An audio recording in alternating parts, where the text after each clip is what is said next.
do. He's got a special package today. He pulled some strings. Would you look at this? Oh my goodness. Galaxy FOLD.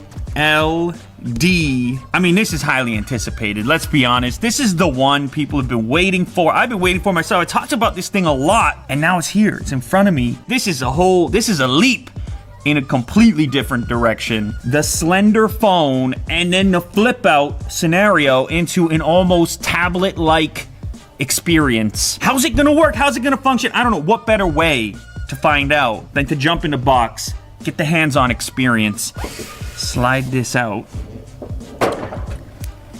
Ooh, okay.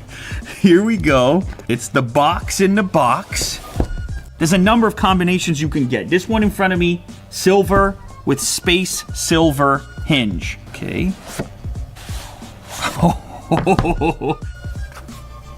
Oh, it's got the Galaxy Buds inside. Okay, we got the Galaxy Buds. Now this device will feature the wireless charge sharing. You'll be able to drop this guy onto the Galaxy Fold and charge this up right from the device. The fast charge power brick, Type-C cable to keep it charged up, and the interchangeable ear tips for those Galaxy Buds that I mentioned. Now also in here there is this little adapter that's for transferring your data over to the new device. Okay, but this is what you care about. This is what you're interested in, myself included. Look at how slim that is already.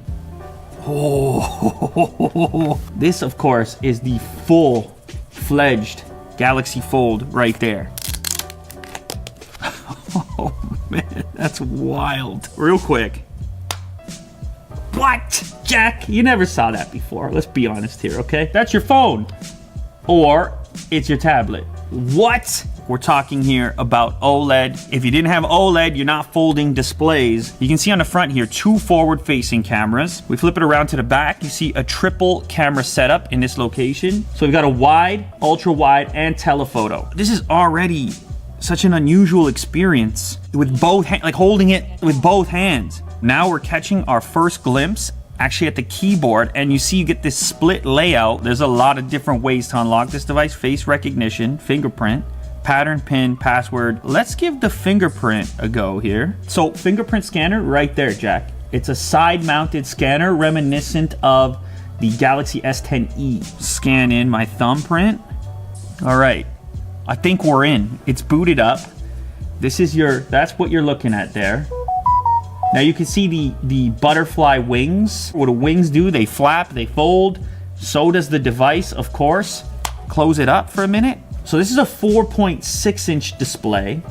It has nothing to do with the inside display. This is a supplementary display on the outside. It's 720 by 1680. Now this is going to be useful, of course, for quick interactions, phone calls, things along these lines. You just need to pop this up to your face. And it's very slender, actually. I mean, it's got weight to it, as you'd expect. There's a lot of components at play. It's really interesting. Now, there must be some kind of magnet at the end of it, because when you get to the full close, it sits there. Let's say I've got YouTube open. And now I'm like, all right, I need a bigger display to navigate YouTube. I want to watch some videos. You just flip this open, and it's quick. It's actually quick. You're scrolling around, you're looking for a video to watch. If you actually get into a video, let's say I click on this, video playing here, flip it open, it doesn't skip. It's kind of like iPad mini territory, scale-wise. So it's 2152 by 1536 at 7.3 inches. So it really is, it's like a small tablet experience to transition into a real immersive video viewing experience. You just flip it open. These devices have become such major consumption devices for us. You saw screens scale up over time on smartphones.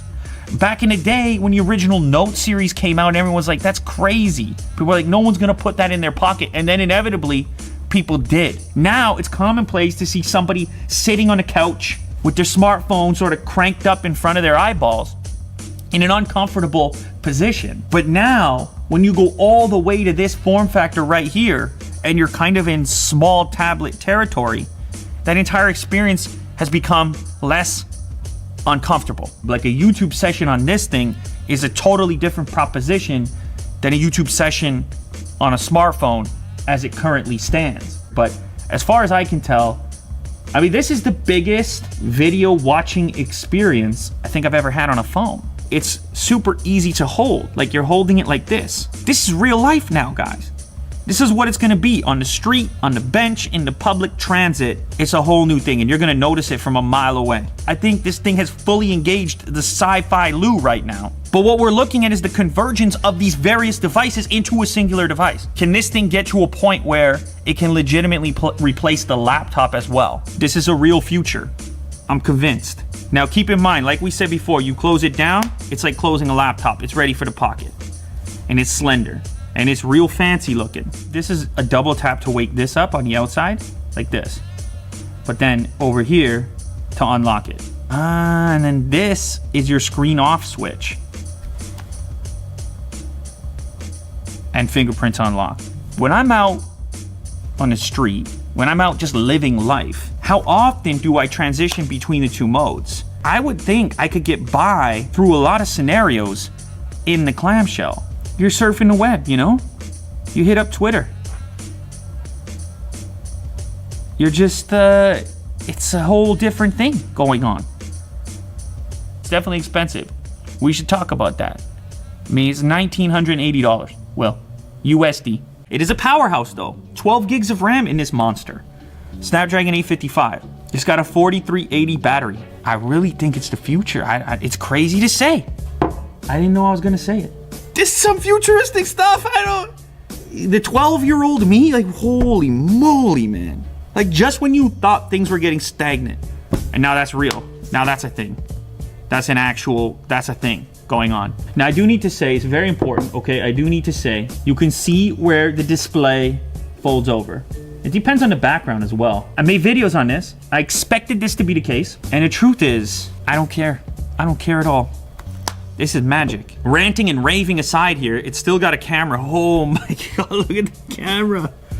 The setup is very similar to the S10. You have the typical wide, you have the ultra wide, and of course you also have the telephoto. Here's telephoto first, typical wide, and then my favorite, ultra wide. Oh my goodness gracious. So that's your ultra wide image. There's your wide.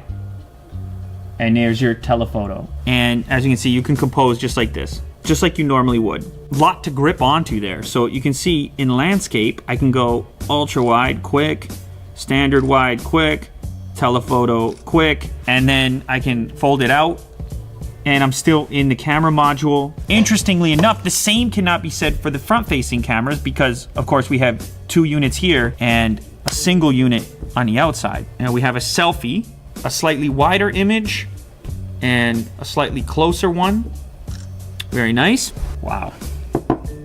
Jack, that's the biggest selfie we've ever analyzed here on the channel. That's a nice, that's contrast. So that's a 10 megapixel camera. Now on the inside, you have the 2 camera modules there. You have a 10 megapixel and an 8 megapixel. And we'll try these ones out as well. We'll see if we get any difference. So performance, I'd say, is similar on the outside camera and the inside camera. Now what about the speakers? So first, I guess we'll test it for dialogue with a typical YouTube video that I made about switching from Apple laptops, from MacBooks of all sorts. Look at legit that. Stereo. It's light, I'm enjoying and it. Loud. It's all about the keyboard. In fact, look at that keyboard. You see that, Jack? You have a speaker unit in this location over here, and as well as on the other side over here. So legit stereo sound. That's convenient because then you can charge other things up with this brick in your bag. Let's try some music real quick.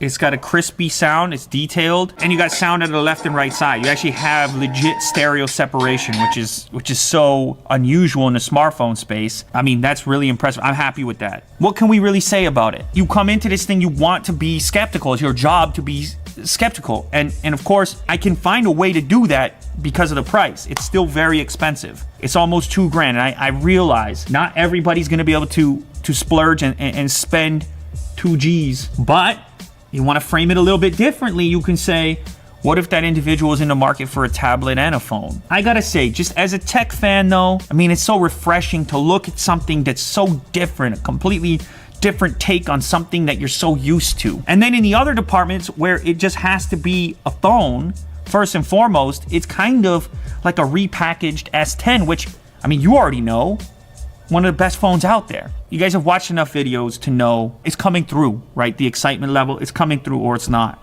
And this is legit. This is the real thing. All right, let's look at the other colors. Oh my goodness gracious, this is bananas. Oh my God, look at this. Oh, that is the blue, which kind of has like a cool purplish hue to it with the gold hinge. This one is gold on gold. Or is that green? That's an emerald kind of greenish gold with the gold hinge. That's black with the black hinge. What are they calling this, Will? Green? Martian green. Okay, that's Martian green with the silver hinge. Astro blue with the silver hinge. Dark silver. Oh my goodness gracious. Kind of like outfitting the interior of a luxury car. You don't just pick the color anymore. You pick the color, you pick the hinge. What a time to be alive, ladies and gentlemen. Our smartphones are folding now. Like, just stop and think about the engineering involved, all the people involved. When you start to imagine, then the appreciation comes in, that ultimately we get to experience stuff like this because of all those people going after that ambition. That's always been exciting, and it's products like this that bring me back to that excitement from day one. It's the reason this channel exists, and it's the reason that it started.